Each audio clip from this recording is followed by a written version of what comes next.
Hello friends, the Indian express daily news analysis में आप लोगों का स्वागत है। तो आज हम the Indian express the ideas page से कुछ इंपॉर्टेंट और इंटरेस्टिंग आर्टिकल्स एनालाइज करेंगे। आज बहुत ही अच्छा आर्टिकल्स आया है आइडियाज़ पेज में। और आर्टिकल्स जो सबसे पहले जो आर्टिकल एनालाइज करेंगे ये है ए सेफ्टी नेट पोस्ट कोविड। ये जो पोस्ट कोविड जो इकोनॉमिक डिस्ट्रेस है, फाइनेंशियल बर्डन जो गरीब लोगों की हो रही है बहुत अर्बन और रूरल एरियाज़ में, उससे कैसे सरकार निपट सकती है। तो उसी पे कुछ रिलीफ मेजर्स प्रोवाइड कर सकती है, उसी पे ये आर्टिकल है। और दूसरा जो आर्टिकल हम लोग एनालाइज करेंगे ये है, ये वर्चुअल कोर्ट प्रोसीडिंग्स पे लिखा गया है, in the sun and the light. बहुत ही अच्छा आर्टिकल है ये दोनों। हम ये आर्टिकल एनालाइज करेंगे। और तीसरा जो आर्टिकल हम लोग एनालाइज करेंगे ये है हमारा जो मच नीडेड रीसेट। ये जो हमारा जो मैन्युफैक्चरिंग और जो आईटी सेक्टर है जो चाइना सेंट्रिक है, चाइना पे डिपेंडेंट है, उसको हम इंडिया सेंट्रिक और भारत में जो हमारे मैन्युफैक्चरिंग इंडस्ट्रीज़ है, आईटी और जो मैन्युफैक्चरिंग इंडस्ट्री वो भारत इंडिया सेंट्रिक कैसे कर सकते हैं, तो उसी पे ये आर्टिकल है। तो ये तीनों आर्टिकल को हम लोग एनालाइज करेंगे। तो चलिए आइए एनालिसिस स्टार्ट करते हैं। तो दोस्तों सबसे पहले जो आर्टिकल एनालाइज करेंगे इसका शीर्षक है सेफ्टी नेट पोस्ट कोविड।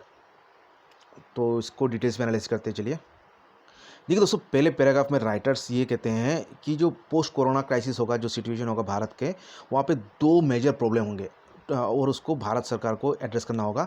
जो पहला होगा वो हमारे जो हेल्थ केयर सिस्टम है उसको इम्प्रूव करना होगा, क्योंकि अभी जो ये क्राइसिस हुई है पैंडेमिक के मद्देनज़र, इससे ये साबित हुआ है जो हमारा जो हेल्थ केयर सेक्टर कितना मतलब अंडर डेवलप्ड है, तो उसको डेवलप करना होगा। और सेकंड जो है हमारा जो स्कीम है जो कि minimum income support, institution of scheme to provide minimum income support, ये यूनिवर्सल जो बेसिक इनकम यूबीआई, वो जो कमज़ोर और जो पिछड़े हुए जो ग्रुप्स हैं, जो लोग हैं, उन तक कैसे पहुंचाया जाएगा। ये दो मेजर प्रॉब्लम्स होंगे पोस्ट कोविड वर्ल्ड।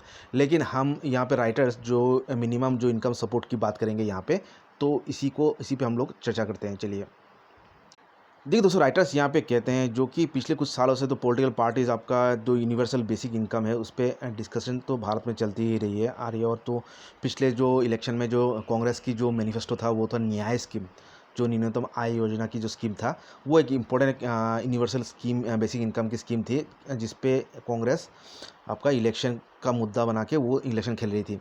लेकिन यहाँ पे देखिए, अगर जो यूनिवर्सल जो टारगेटेड प्रॉब्लम है प्रोग्राम्स हैं, जैसे कि कोई भी अगर जो टारगेट ग्रुप को अगर जो यूनिवर्सल इनकम प्रोवाइड करना चाहती है, उसका प्रॉब्लम होती है, मेन प्रॉब्लम होता है आइडेंटिफिकेशन, मतलब कौन गरीब है या कौन गरीब नहीं है, या किसको ये मतलब स्कीम्स मिलना चाहिए, किसको नहीं मिलना चाहिए, वो प्रॉब्लम सबसे ज़्यादा हो जाता है ये टारगेटेड जो स्कीम्स होती है। मतलब एक टारगेट स्पेसिफिक अगर करती है, अगर नॉन यूनिवर्सल मतलब एक पर्टिकुलर टारगेटेड ग्रुप को करती है। और जो नैरल जो और भी जो नैरोली टारगेटेड जो प्रोग्राम्स होती है, वो उसका जो प्रॉब्लम कॉम्प्लेक्स प्रॉब्लम होती है आइडेंटिफिकेशन का, जो कि जो दो इश्यूज़ को मुद्दे को खड़ा करती है। एक होती है एक्सक्लूजन एरर्स, मतलब जिसको मिलना चाहिए था ये बेनिफिट वो उसको नहीं मिलता है। और दूसरा है इंक्लूजन एरर्स, मतलब जिनको नहीं मिलना चाहिए था उनको मिल जाता है ये स्कीम। तो ये दो प्रॉब्लम होती है, मतलब यूनिवर्सल इनकम या कोई भी टारगेटेड प्रोग्राम्स लोगों तक पहुंचाने के लिए। एक है इंक्लूजन और दूसरा है एक्सक्लूजन एरर।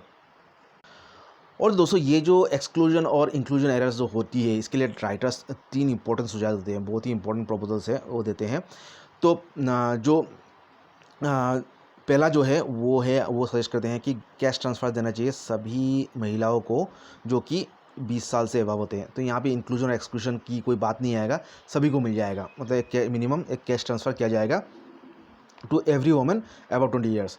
और दूसरा है जो नंबर ऑफ़ डेज़, जो मनरेगा का अंडर जो मिनिमम जो डेज़ होती है, वो आपका एक्सपांड करना चाहिए। मतलब जितना भी आपका नंबर ऑफ़ डेज़ को वो बढ़ाना चाहिए, जिससे कि सभी को जो बेस इनकम है या एम्प्लॉयमेंट है वो और भी ज़्यादा दिन के लिए मिले। और तीसरा जो वो सुझाव देते हैं, एक नेशनल जो मनरेगा जो तो रूरल एम्प्लॉयमेंट गारंटी स्कीम है, लेकिन जो एक नेशनल उसी तरह एक नेशनल एम्प्लॉयमेंट गारंटी स्कीम भी वो सुझाव करते हैं जो अर्बन एरियाज़ में काम करेगी। तो यहाँ पे देखिए, ये तीनों में अभी आपका जो आइडेंटिफिकेशन प्रॉब्लम नहीं होगी, क्योंकि ये यूनिवर्सल है, सभी को मिलेगा। तो ये कहते हैं कॉम्बिनेशन ऑफ कैश ट्रांसफ़र्स और एक्सपांडेड जो एम्प्लॉयमेंट गारंटी स्कीम होगा, उससे मतलब एक मिनिमम बेसिक इनकम सभी लोगों को मिल जाएगा। ये तो वास्तव है कि अगर सभी लोगों को अगर मिनिमम कैश ट्रांसफ़र भी मिलती है और एम्प्लॉयमेंट गारंटी भी मिलती है ज़्यादा दिनों के लिए, और वो अर्बन एरियाज़ में भी समझती है, क्योंकि आजकल ज़्यादातर देखा जाता है कि जो माइग्रेंट लेबरर्स हैं उनकी ज़्यादा दुर्दशा होती है, और इसी मद्देनज़र अर्बन जो एम्प्लॉयमेंट गारंटी स्कीम है उसको भी इंक्लूजन करने के लिए, उसका भी प्रोविज़न रखने के लिए राइटर्स सुझाव देते हैं।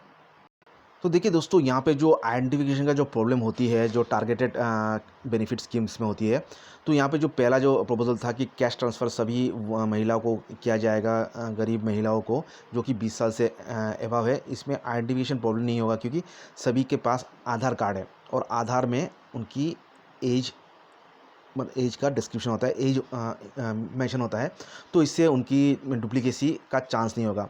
अभी देखिए, हमारे देश में अभी 42.89 करोड़ हमारे महिला पॉपुलेशन है जो कि 20 साल से अबव है। तो उनको अगर एनुअली 4,000 रुपया अगर कैश ट्रांसफ़र प्रोवाइड किया गया, तो ये लागत आएगा 1.72 लाख करोड़, जो कि आपका सिर्फ 0.84% ऑफ जीडीपी होगा। तो ये इजीली सरकार वहन कर सकती है। और इसके अलावा जो एक्सपांडेड जो मनरेगा स्कीम होगा, जो इसकी नंबर ऑफ डेज इंक्रीज़ होगा रूरल एरियाज़ में, और इसको मतलब आपका शहरों में भी इंक्लूड किया जाएगा। तो इससे क्या होगा, गवर्नमेंट आपका जो यूनिवर्सल जो इनकम है वो सभी को मतलब एक मिनिमम एक इनकम गारंटी हो जाएगा साल भर के लिए। और अगर इसमें अगर जो वेल ऑफ महिला है वो अगर ये कैश ट्रांसफ़र से मना कर दे, तो ये सरकार और इसमें भी और भी पैसा बचा पाएगी। तो ये था पहला जो सुझाव है, उसमें डुप्लीकेसी एरर नहीं होगा। और दूसरा जो सजेशन है वो दूसरा और तीसरा ये है आपका जो मनरेगा जो एम्प्लॉयमेंट गारंटी स्कीम को लेके है। देखिए, मनरेगा तो रूरल एरियाज़ में तो एम्प्लॉयमेंट गारंटी प्रोवाइड करती है, लेकिन ये जो एट प्रेजेंट जो मनरेगा आपका यद्यपि 100 डेज़ की गारंटी करती है, लेकिन सिर्फ आपका 50 दिन का ही आपका जॉब प्रोवाइड करती है, या उसका इसमें पैसा प्रोवाइड कर रही है।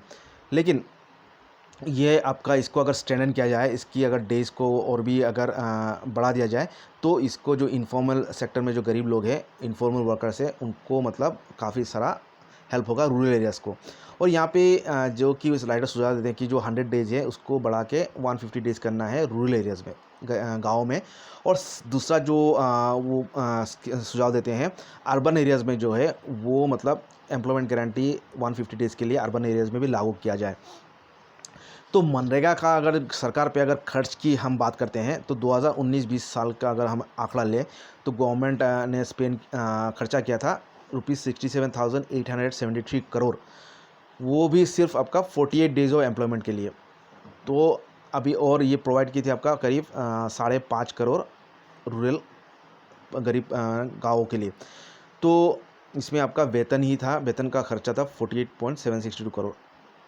तो ये मतलब ये भी एक मैनेजेबल कॉस्ट है, मतलब राइटर्स का कहना है, अगर वो ये अगर 100 डेज से 150 डेज़ अगर एक्सटेंड भी किया तो ये काफ़ी मैनेजेबल है, ये कहना है राइटर्स का।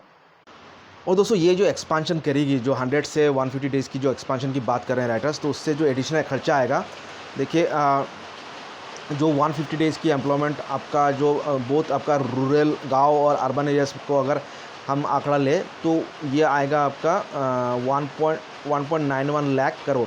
तो ये हो जाएगा आपका 0.94% ऑफ जीडीपी। तो सिर्फ अराउंड 0.10% ऑफ जीडीपी आपका एडिशनल खर्चा आएगा। तो इसमें आएगा, ये होगा आपका 9.94% आपका जीडीपी आपका एज वेज एक्सपेंडिचर, मतलब वेतन का खर्चा आएगा। और 2.48 लाख करोड़ आएगा, जो कि 1.22% जो जीडीपी होगा, ये होगा expenditure on wages and material. जो दूसरा मटेरियल जो फैसिलिटीज़ देती है सरकार, उसमें आपका ये एडिशनल खर्चा आएगा।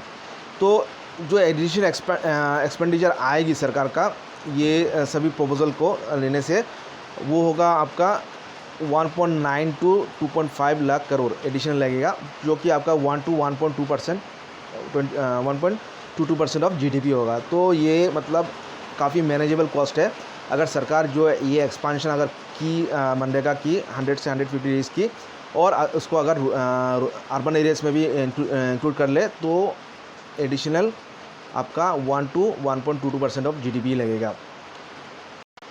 और यहाँ पर राइटर्स जो अर्बन एरियाज़ में भी जो मनरेगा की जो स्कीम को इंक्लूड करने के लिए बात करते हैं, तो उसमें आपका क्या होगा, अर्बन एरियाज़ में आपका दोनों स्किल्ड और सेमी स्किल्ड जो वर्कर्स हैं उनको ये आपका इंक्लूड करने के लिए बात कर रहे हैं, क्योंकि अर्बन एरियाज़ में आपका सेमी स्किल्ड वर्कर्स की भी डिमांड काफ़ी है, क्योंकि उनको जॉब नहीं मिल रहा है। ये अगर अर्बन एरियाज़ में उनको अगर ये मनरेगा या एम्प्लॉयमेंट गारंटी एक प्रोवाइड किया जाए तो उनको काफ़ी लाभ होगा, ये कहना है राइटर का। और यहाँ पे अगर हम तीनों स्कीम का अगर टोटल आंकड़ा लें तो तीनों प्रपोजल अगर 20 ईयर्स अबव की वोमन का जो कैश ट्रांसफ़र है 4000 एनुअली, और जो मनरेगा की अगर जो एक्सपांशन है आपका 100 टू 150 डेज़, तो वो तीनों को और अर्बन एरियाज़ में भी अगर ये इंक्लूजन किया गया तो ये तीनों का लागत आएगा आपका करीब 4.9 लाख करोड़, अराउंड 5 लाख करोड़ आएगा, जो कि हमारा जीडीपी का 2.4% है। तो इससे क्या होगा, जो एक पर्सन जो मनरेगा के अंदर अगर वो जॉब में इन्वॉल्व है या उसको बेनिफिट मिल रहा है अर्बन एरियाज़ में भी या रूरल एरियाज़ में, तो उसको मतलब आपका सालाना उसको मिल सकता है 30,000 मिल जाएगा आपका, मतलब उसको 150 डेज़ का अगर सालाना उसको 30,000 अमाउंट उसको एक एडिशनल उसको इनकम हो जाएगा। तो ये आपका 30,000 मतलब अच्छा एक मतलब मिनिमम एक बेसिक इनकम की तरह काम करेगा, ये कहना है राइटर्स का। और इसके अतिरिक्त ये जो अमाउंट हम लोगों को करीब 5 लाख करोड़ रुपया का जो अमाउंट है उससे मतलब कम होने का अंदेशा है, क्योंकि जो नंबर ऑफ़ डेज़ जो अवेल किया जाता है जो एम्प्लॉयमेंट गारंटी प्रोग्राम के तहत वो लोअर होगा, क्योंकि ये डिमांड बेस्ड काम है। क्योंकि अगर काम का डिमांड होगा तभी तो लोगों को काम मिलेगा। अगर डिमांड नहीं होता, कभी कई साल में बारिश वारिश होने की वजह से काम रुक जाता है, तो इससे नंबर ऑफ़ डेज़ भी कम जाता है। तो ये अभी भी ये सिचुएशन है। और सेकंड जो आपका कैश ट्रांसफ़र है महिला को दिया जाएगा, वहाँ पे जो अमीर क्लास के रिच क्लास के जो वोमेन है वो तो एक्सक्लूड हो जाएंगे, क्योंकि जो क्राइटेरिया रखा जाएगा जो वोमेन से उनको मिलेगा ये फैसिलिटी, वो होगा उनकी monthly income less than 6,000 per month होना चाहिए। तो इससे जो हम लोगों ने जो आंकड़ा पकड़ा था करीब 42 करोड़ जो आपका महिला वर्ग है, तो इससे और कभी काफ़ी जो एक्चुअल आंकड़ा है वो काफ़ी कम होगा। तो इससे जो अमाउंट ऑफ एक्सपेंडिचर है वो भी काफ़ी कम होगा। तो ऑलरेडी यहाँ पे जो सरकार जो मनरेगा का नाम पे आपका सरकार जो खर्चा कर रही है वो है ₹67,873 करोड़ खर्चा कर ही रही है। तो इससे और एडिशनल थोड़ा खर्चा बढ़ाने से सरकार का उतना ज़्यादा बोझ नहीं होगा, ये कहना है राइटर्स का। अभी दोस्तों ये जो सवाल होता है, जो एडिशनल जो 4.2 लाख करोड़ की जो बात है, ये जो स्कीम्स प्रोवाइड करने के लिए पैसा आएगा कहाँ से? देखिए यहाँ पे देखिए जो कुछ एनालिस्ट है, इकोनॉमिस्ट है, वो सजेस्ट करते हैं जो जितने भी इनकम टैक्स की जो एग्जम्पशंस है जो लोगों को मिलती है उसको मतलब हटा देने से हमारे पास एनफ मनी आ जाएगा सरकार के पास। और जो आपका यहाँ पे जो 4.2 लाख करोड़ की हम बात करते हैं, वहाँ पे तो 1 लाख करोड़ तो आपका तो खर्चा बच जाएगा, क्योंकि जो एस्टीमेट है वो ज़्यादा यूनिवर्सल पकड़ा गया है, उस मतलब जो नॉर्मल है उससे ज़्यादा पकड़ा गया है। तो कई लोग तो यहाँ से मतलब अपने आप ही एग्जम्प्ट हो जाएंगे, तो उससे 1 लाख करोड़ की बचत होगा। तो करीब 3.2 लाख करोड़ 3 लाख करोड़ आएगा कहाँ? वो जो एडिशनल जो टैक्स एग्जम्पशन है उससे सरकार उठा सकती है ईजिली। और जो दूसरा जो सजेशन है वो जो नॉन मेरिट बेस्ड जो सब्सिडीज़ है उसको सरकार जो भी सब्सिडीज़ है जिसमें मतलब बिना क्राइटेरिया का जो सरकार सब्सिडी देती है उसको अगर हटा दिया तो सरकार के पास ये पैसा इजीली आ जाएगा। और जो आपका जो आइटम और एक्सपेंडिचर है कोई भी स्कीम मतलब जो भी स्कीम्स है वो भी आपका हटा देने से मतलब ये पैसा इजीली जनरेट हो सकता है, ये कहना है राइटर्स का। और अंत में राइटर्स कहते हैं ये सभी स्कीम जो अगर सरकार इंप्लीमेंट करे तो ये कॉस्ट अराउंड 2% ऑफ जीडीपी होगा, और ये हेल्प करेगी हमारा जो पुअर गरीब जो इनफॉर्मल वर्कर्स है और इंक्लूड जो माइग्रेंट वर्कर्स है उनको जो गरीबी है वो सिग्निफिकेंटली इन स्टेप से कम जाएगा। तो ये काफ़ी अच्छा सुझाव है और कारगर है और इफ़ेक्टिव है, और मतलब इतना मतलब कोई मतलब हाई-फाई कोई मतलब इसमें दिमाग लगाना नहीं पड़ेगा, मतलब इजीली इसको इम्प्लीमेंट कर सकती है सरकार। और इससे जो गरीबी की समस्या है वो काफ़ी हद तक कम जाएगी, बोथ अर्बन और रूरल। पहले तो रूरल एरियाज़ की तो गरीबी था, अभी अर्बन एरियाज़ की जो गरीबी का जो बात है वो काफ़ी हद तक कम जाएगा ये सब स्टेप से। और महिलाओं की भी काफ़ी आर्थिक सबलीकरण होगा इससे। तो ये था आर्टिकल ये सेफ्टी नेट पोस्ट कोविड की एनालिसिस। तो आइए नेक्स्ट आर्टिकल की एनालाइज करते हैं अभी। तो दोस्तों नेक्स्ट जो आर्टिकल एनालाइज करेंगे ये है in the sun and the light. और यहाँ पर राइटर पहले ये कहते हैं जो लाइव स्ट्रीमिंग है जो कोर्ट प्रोसीडिंग्स, ये है हमारा right to access justice under article 21 जो है उसके तहत आती है। और सरकार को या गवर्नमेंट को कोर्ट प्रोसीडिंग्स की लाइव स्ट्रीमिंग की सुविधा करनी चाहिए, जिससे सभी लोगों को जस्टिस मतलब एक्सेस टू जस्टिस इजीली हो और उनको मतलब उनको भी मालूम हो कि कोर्ट प्रोसीडिंग्स कैसे हो रही है। देखिए दोस्तों राइटर अरुंधति काजू जी ये कहते हैं कि जो पैंडेमिक कोरोना वायरस की जो महामारी है इसने एक मतलब सुप्रीम कोर्ट को एक चैलेंज भी दिया है, एक अपॉर्चुनिटी भी दिया है कि वो टेक्नोलॉजी को एडोप्ट करे, जिससे कि आपका जो कोर्ट प्रोसीडिंग्स आपका बिना लोगों के प्रेजेंस से भी संभव हो सकता है। तो जब लॉकडाउन जो शुरू हुई थी तो कोर्ट ने आपका टेक्नोलॉजिकल मीन्स ढूंढना शुरू कर दिया था, या प्रोटोकॉल्स ढूंढना मतलब बनाना नियम लागू करना शुरू कर दिया था, जिससे कि वर्चुअल कोर्ट्स और ई हियरिंग्स मतलब संभव हो।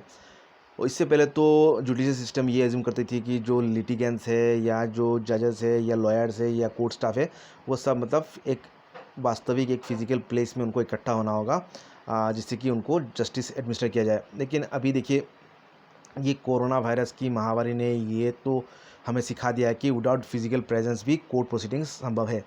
तो ये जो कोर्ट प्रोसीडिंग्स जो और इसकी जो एक्सेस इसकी जो जानकारी ये आती है, ये राइट टू एक्सेस जस्टिस ये आती है हमारा is guaranteed bye article 21 of the constitution में ये आती है। तो मतलब जो आर्टिकल 21 जो बात करती है लाइफ एंड पर्सनल लिबर्टी की, तो उसमें अभी ये जो जस्टिस की एक्सेस है वो भी शामिल है। मतलब और इसको सुप्रीम कोर्ट की एक अपॉर्चुनिटी है जिससे कि वो ये इंश्योर करे कि जो ये राइट है राइट टू एक्सेस जस्टिस ये विदाउट फिजिकल कोर्ट रूम भी संभव हो, मतलब जैसे कि ई टेक्नोलॉजी यूज़ करके वर्चुअल कोर्ट रूम के ज़रिए ये संभव हो, इसके हेतु उसको प्रयास करना चाहिए, ये कहना है राइटर का। और यहाँ पे राइटर कहते हैं यहाँ जहाँ पे अभी जो कोर्ट ने ये प्रोएक्टिवली ये अडॉप्ट किया टेक्नोलॉजी को अडॉप्ट किया अपने आप ही टेक्नोलॉजी को अडॉप्ट करना कर रही है, तो ये जो राइट टू एक्सेस जस्टिस है इसको एक्सटेंड करना चाहिए by live streaming, court proceeding को लाइव स्ट्रीमिंग करना चाहिए, जिससे कि सभी लोगों को मालूम हो कि कोर्ट में एक्चुअली हो क्या रहा है। और जो इसके साथ साथ जो कोर्ट प्रोसीडिंग्स है उसको डॉक्यूमेंट भी करना चाहिए और उसको प्रिजर्व भी करना चाहिए, जिससे कि ये बाद के लिए एक मतलब एक विश्वास मतलब एक एविडेंस के हिसाब से इसको मतलब एक मतलब सबूत के हिसाब से उसको रखना चाहिए डॉक्यूमेंट करके और प्रिजर्व करके, जैसे कि आने वाले दिनों में अगर कोई इसमें अगर कोई डिस्प्यूट भी हुआ तो उसको लेके लिए उसके लिए कुछ सबूत भी हो। और इसके लिए आपका जो ऑडियो विजुअल रिकॉर्डिंग्स है और जो ट्रांसक्रिप्ट है जो ओरल आर्ग्यूमेंट की जो लिखित जो ट्रांसक्रिप्ट है उसको भी प्रिजर्व करना चाहिए, ये कहना है राइटर का। और जो right to access to justice इसको लेके सुप्रीम कोर्ट की एक इम्पोर्टेंट जजमेंट की बात करते हैं राइटर, ये है 2018 की जो जजमेंट थी Swapnil Tripathi versus supreme court of India की जजमेंट यहाँ पे कहते हैं। तो यहाँ पे ये जजमेंट ये कोर्ट ने सुप्रीम कोर्ट ने ये रिकमेंड की थी कि जो कोर्ट की प्रोसीडिंग्स है वो लाइव ब्रॉडकास्ट होना चाहिए उसके। तो इसके पहले इसके लिए एक पिटिशन डाली थी, मतलब इसके संदर्भ में, जो कि एक लॉ स्टूडेंट थी जो जिनको मतलब वो अनेबल हो मतलब उनको जब मतलब कोर्ट की प्रोसीडिंग्स या कोर्ट रूम तक एक्सेस उनको मना किया था, तो उन्होंने ये केस डाला था कि उनको कोर्ट की प्रोसीडिंग्स इन पर्सन उनको वॉच करने का देखने का मौका मिलना चाहिए, क्योंकि वो उनकी fundamental right to life and liberty में आती है। तो आर्टिकल 21 के तहत ये आती है। तो इसी संदर्भ में जो आपका मेजॉरिटी के ओपिनियन के मद्देनज़र जो चीफ जस्टिस थे उस समय के दीपक मिश्रा जी, उन्होंने ये जजमेंट की थी और जस्टिस AM खनविलकर उन्होंने ये तर्क किया था कि उन्होंने ये साबित किया था कि जो लाइव स्ट्रीमिंग है कोर्ट प्रोसीडिंग की, ये part of the right to access justice under article 21 में शामिल होती है, जो कि life and liberty, personal liberty के पार्ट है। तो इसके साथ साथ उन्होंने ये भी एक लैंडमार्क जजमेंट दी थी कि इसके साथ जो पब्लिशिंग कोर्ट प्रोसीडिंग्स, ये भी हमारे आर्टिकल 129 संविधान के आर्टिकल 129 में आती हैं। तो क्योंकि जो पब्लिशिंग कोर्ट प्रोसीडिंग्स ये भी आर्टिकल 129 के तहत क्यों आती है, क्योंकि आर्टिकल जो 129 है वो कहती है कि सुप्रीम कोर्ट ये है is a court of record, ये एक तथ्य का एक कोर्ट ऑफ रिकॉर्ड है। सुप्रीम कोर्ट यहाँ पे तथ्य को रिकॉर्ड किया जाता है, उसको स्टोर भी किया जाता है। तो इससे जो जर्नलिस्ट थे, यंग जो लॉयर्स थे, सिविल सोसाइटी एक्टिविस्ट, जो एकेडमिशियंस थे, तो सभी मतलब बेनिफिट होंगे, मतलब सभी लोग बेनिफिट होंगे। ये था सुप्रीम कोर्ट के जजमेंट, उस समय की जजमेंट था कि सभी लोग, लॉयर्स हो, जर्नलिस्ट हो, या सिविल सोसाइटी एक्टिविस्ट हो, या एकेडमिक्स हो, सभी लोग इससे बेनिफिट होंगे। इसी मद्देनज़र जो कोर्ट की जो लाइव प्रोसीडिंग्स है उसको मतलब लाइव ब्रॉडकास्ट करना चाहिए।